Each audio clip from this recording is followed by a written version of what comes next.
Hey, what's up? Welcome back din sa ating channel dito sa Mavs TV. Alright, so tayo nagbabalik ulit mga kababayan at ngayon ay pag-uusapan natin itong balita mula sa channel ni PHTV mga kababayan. At alright, so wag na natin patagalin, umpisahan na natin to. Let's go.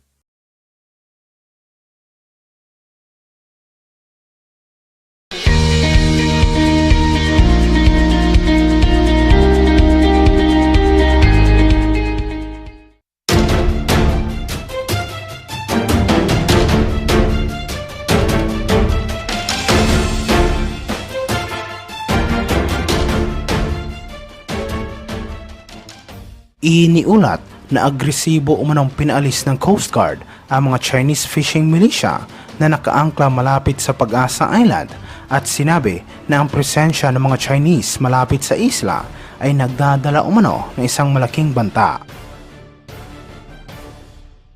Sinabi sa pahayag ng Coast Guard na ilang araw na umanong nananatili ang mga Chinese militia vessel malapit sa Pag-asa Island na kung saan ay nakikita nila ito na isang malaking banta sa seguridad ng nasabing isla. Araw-araw din umanong binabaliwala ng Chinese militia ang request ng mga tauhan ng Coast Guard na umalis ang mga ito sa lugar, kaya nagdesisyon sila na persahang paalisin ang mga barko ng China.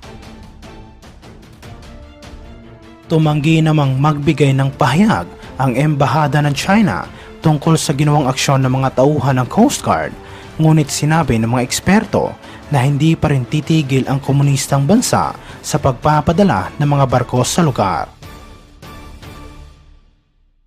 Iniulat ito matapos sinabi ng Philippine Navy na dineploy nila ang isa sa mga pinaka-advanced na barkong pandigma nito na BRP Antonio Luna upang magpatrolya at bantayan ang Philippine Rice. Ang acting commanding officer ng BRP Antonio Luna na si Commodore Jim Aris Alagaw ay nagsabi na ang barko ay magpapalakas sa presensya ng Navy sa Philippine Rice na kung saan ay mayroong lawak na 13 milyong ektarya na matatagpuan sa silangang bahagi ng Luzon.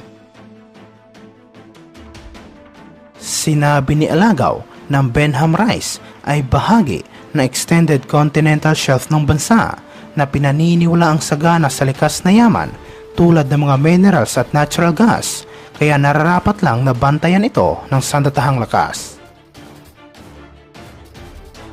Bagamat ang Benham Rice ay isang hindi pinagtatalunang teritoryo, naghihinala pa rin ang ilang mga eksperto na interesado ang China sa lugar at sa katunayan, isang Chinese service ship ang nakita na nanatili sa Benham Rice sa loob ng 3 buwan. Sinabi naman ng gobyerno na agad na kinompronta ng Maritime Authority ng bansa ang nasabing Chinese vessel, ngunit sinabi ng mga tripulante nito na ang kanilang barko ay nagsasagawa lamang ng freedom of navigation sa lugar. Binigyang diin ni Alagaw ng hukbong dagat ng Pilipinas ay patuloy na mangunguna sa pagprotekta sa maritime domain at interes ng bansa at makakasiguro ang sambayan ng Pilipino na gagawin nila ang lahat upang maprotektahan ang lugar laban sa mga mananakop. Samantala sa ibang aspeto naman, iniulat na nagpakawala umano ang Philippine Navy ng missile sa West Philippine Sea habang nagsasagawa ito ng naval exercise kasama ang US Navy, at ito ay isa umanong pagpapakita ng tunay na lakas ng bansa.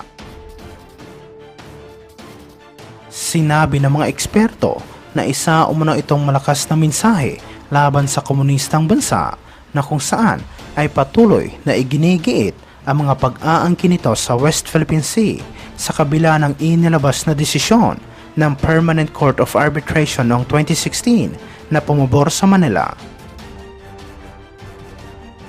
Nagsagawa ng joint naval exercise ang BRP Jose Rizal at ilang barko ng US Navy sa West Philippine Sea noong nakarang araw upang palakasin ang interoperability ng dalawang serbisyo. Layon din itong ipakita sa komunistang bansa ang kahandaan ng Pilipinas at Washington na ipagtanggol ang West Philippine Sea sa gitna ng pagdi-deploy ng Chinese Coast Guard ng mga barko sa nasabing karagatan. Iniulat ito matapos ang Estados Unidos sa pamamagitan ng Pentagon ay nagsabi ng 4 na bagong mga lokasyon sa ilalim ng Enhanced Defense Cooperation Agreement o EDCA ay magpapalakas sa kakayahan ng mga US at Filipino forces.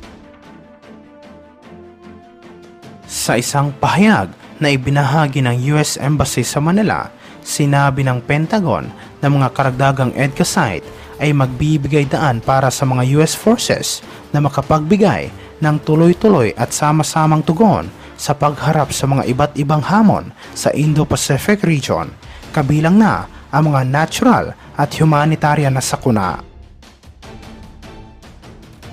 Sinabi ng Department of Defense ng Estados Unidos na makikipagtulungan ito kasama ang kanilang Philippine counterpart at Armed Forces of the Philippines upang maipagpatuloy at mapabilis ang mga modernization projects ng US military sa mga EDCA sites. Sinabi ng Estados Unidos na matatag itong maninindigan sa pagsuporta nito sa Pilipinas, lalong-lalo na sa inisyatiba ng bansa na palawakin ang EDCA upang isama ang Naval Base Camilo Osias sa Santa Ana, Cagayan, Camp Melchor de la Cruz sa Gamo, Isabela, Balabac Island sa Palawan at Lalo Airport sa Cagayan.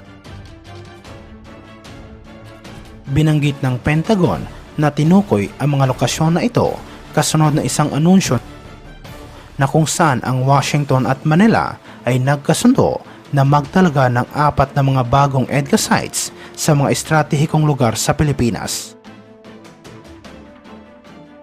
Sinabi rin ng US Department of Defense na balak nilang dagdagan ang $82 million na nauna nang inilaan ng kanilang ahensya nitong nakaraang buwan para sa mga infrastructure projects sa kasalukuyang mga EDCA sites.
Alright, so yung mga kababayan, no?